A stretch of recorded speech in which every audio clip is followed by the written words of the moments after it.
Writing a great book matters a lot if you want your book to have a long-term benefit for you, your business, and your brand. Being a really great read is vital. A great book generates leads for years to come, and readers are getting helped a decade or more after you've written the book. When someone meets you that read your book, they're thrilled to meet you because your stories resonated with them and made their life better. AI can't do that.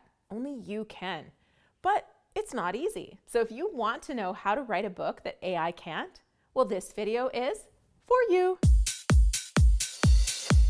Hey there, I'm Julie the Book Broad, founder of Book Launchers. We're a full-service self-publishing company helping you write, publish, and promote a nonfiction book that will grow your brand and your business. Whether you feel totally unsettled with AI, which is artificial intelligence for those of you who don't know, with AI's sudden popularity, or you're excited about the possibilities, I can tell you that it's early days, so it's going to be integrated into everything we do as authors, business owners, content creators, and humans. It's already been here for a while, but now it's really here. And some of it is exciting, and some can feel a bit scary. And that fear certainly can arise when you think about writing a book and think, what's the point? AI can write the book now. But I'm here to tell you that a hashtag no boring book is not possible by AI. AI can support you in the creation if you want, but it's not going to write a truly great book that is positioned to put you on stages and media and impact thousands or tens of thousands of people. And does that matter? Maybe you're thinking, well, I just want a business card I hand out anyway. Why not save myself a ton of money and pain and time and just publish the thing AI wrote for me? I'll tell you why. I met McNeil at NSA, the National Speakers Association. Anne came up to me the very first day of the event and said, "You saved me from spending a lot of money on a ghostwriter I didn't need." Anne was about to hire a writer to write a new book, and she was feeling a bit off about it. She picked up my book, which she had on her shelf, and said once she started reading it, she couldn't put it down. And after reading the part about the hook, she realized she didn't actually know what the book that she was about to hire the writer was truly about. She didn't hire the writer, and it saved her a lot of money wasted. And she proceeded to bring a dozen different people to my booth and tell many others about me and the book I wrote and Book Launchers. That will not happen with a bad or a boring book, period. The book, of course, if you don't know that she's talking about, is Self-Publish and Succeed. There's a link in the description below to buy it, or you can join us on a live stream and win a copy. How do you write a book that makes people like Anne rave about you and your book? Number one, AI pulls content from the internet.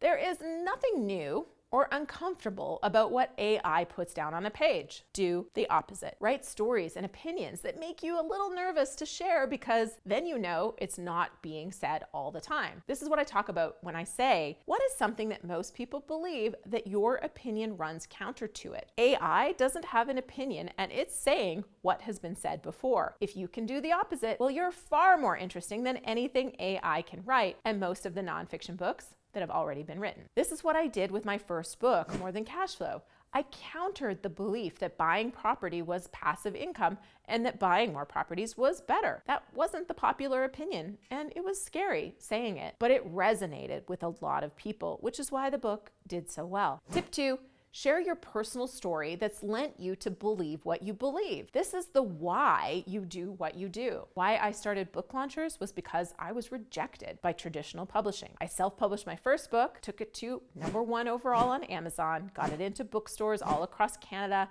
was on media all over Canada, and essentially did everything a traditionally published author does and more. And I made like 8 times the money and kept all my rights, which I later licensed off in courses. After seeing the challenges and the lack of marketing focus of a lot of the companies and providers out there, and those authors struggling to hire all the pieces to produce books that were as good or better than traditional publishers, I started the service that does that. And I made it monthly, so you're not obligated to pay $30,000 up front like many of the other companies trying to do it all under one roof. But you can also stay with us for as long as you want on marketing. We really want that relationship, not just a transaction. AI can't tell this story because it's my story. And through this story, I have a lens on publishing that is unique because it's my lens from my story. When you do that, you're always writing an interesting book and something AI can't write. Number 3, AI editing has been here for a while. ProWriting Aid and Grammarly are AI editors.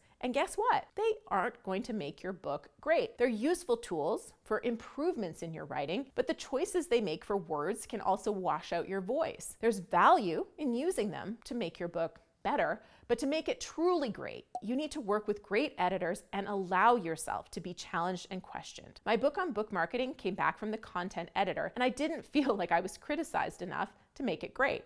So I asked the copy editor to go heavy. I have another video showing what that looked like, and when it came back with questions and changes on every paragraph, I felt a bit of sadness and overwhelm. But once I went through it all, I felt great about the book. I feel like my opinions are stronger. They're better explained, and the material on the page is much more clear. Great human editors will improve your work if you allow yourself to be challenged, and they'll do this in a way that no AI can, at least not yet. Number 4, combine ideas together to make something really unique and interesting. An example of a book we worked on that does this really well is Lightning Tamers by Kathy Joseph. She takes the fascinating and often dramatic stories behind the invention of electricity, and while telling them, she explains the science behind the discoveries. Most books do one or the other. She's married together story and science in a beautiful way. If you have a passion for something, can you use that to explain something else or offer it as a new way of looking at something? My personal, albeit highly neglected,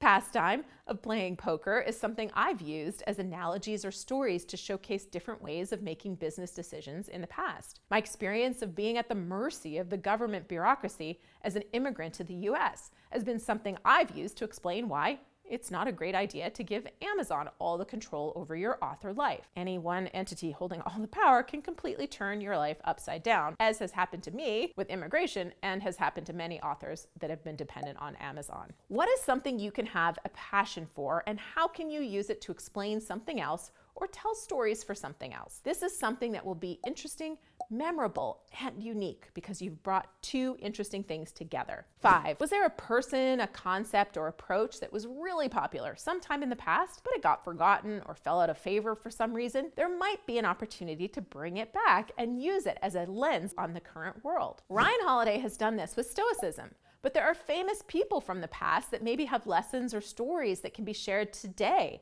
to tell or teach something we need to learn. One of our authors is doing this with the teachings of someone famous from the past, applying those teachings to modern day problems. I had a call with someone who's taking the work of someone famous and sharing everything we got wrong about the interpretation of that work and what that means for today and what we know of that work today. This is interesting, memorable, and it definitely makes for a #no boring books. AI is here to stay, but what makes books great and what makes books memorable are humans, our imperfections, our flaws, our beliefs, our experiences, and how those things help to shape us and how they can shape others. The why behind what we do is really important. One book can change a life or many, many lives, but not if it's regurgitating stuff that already exists. Be brave, be bold, and write a great book that will give you raving fans like Anne. And of course, if you want help and support to do that and to get it into the hands of readers, well, it would be our honor to help you if it's a good fit. To find out if it's a good fit, just go to booklaunchers.com/apply to set up a call. Here's the video on the look at what my copy editor did to my manuscript and an explanation of how content editing and copy editing is different. And this video right here is the one that YouTube thinks you will love. Both are pretty great, I'm sure. So head on over and I'll see you there.